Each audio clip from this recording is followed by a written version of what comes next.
Hi, it's me again with Corel Draw Tips and Tricks, and I was just showing somebody tonight, we're inside of Epilog.com.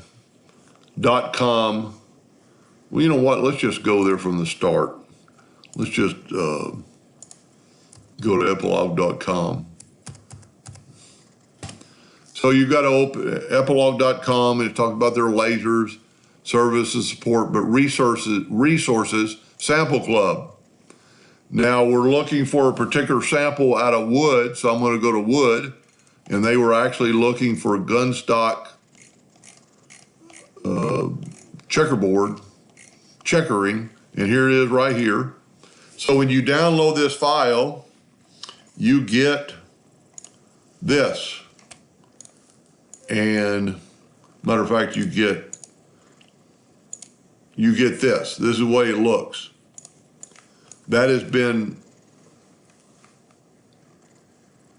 power clipped into this space. But let's say you can't use that. That's not the shape of your gun. Well, you can go to edit this bitmap or edit this power clip and just move it out of the way and make whatever shape of, gun stock idea you want. Let's just weld these two together and make this kind of this weird shape.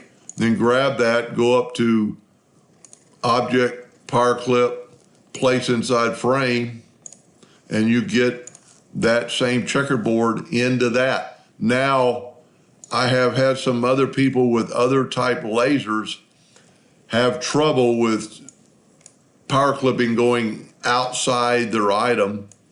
So maybe a safer way would be to put your item into your checkerboard.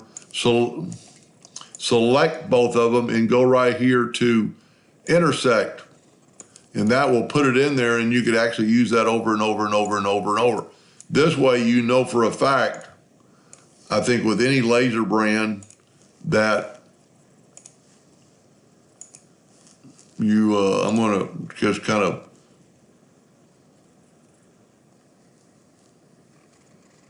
I don't know why you can't go back a page.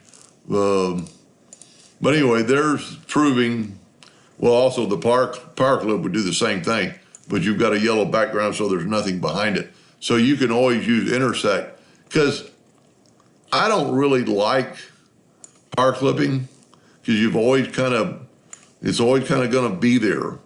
So once you use this, and if you don't know about engraving in 3D, you might want to watch one of my videos to show you how, and I do not have a laser hooked up to this computer that I do the videos on.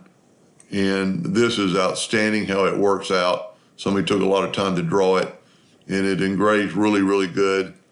But you need to watch a video or two. And if you're on my video right now, so all you have to do is type 3D and it'll come up.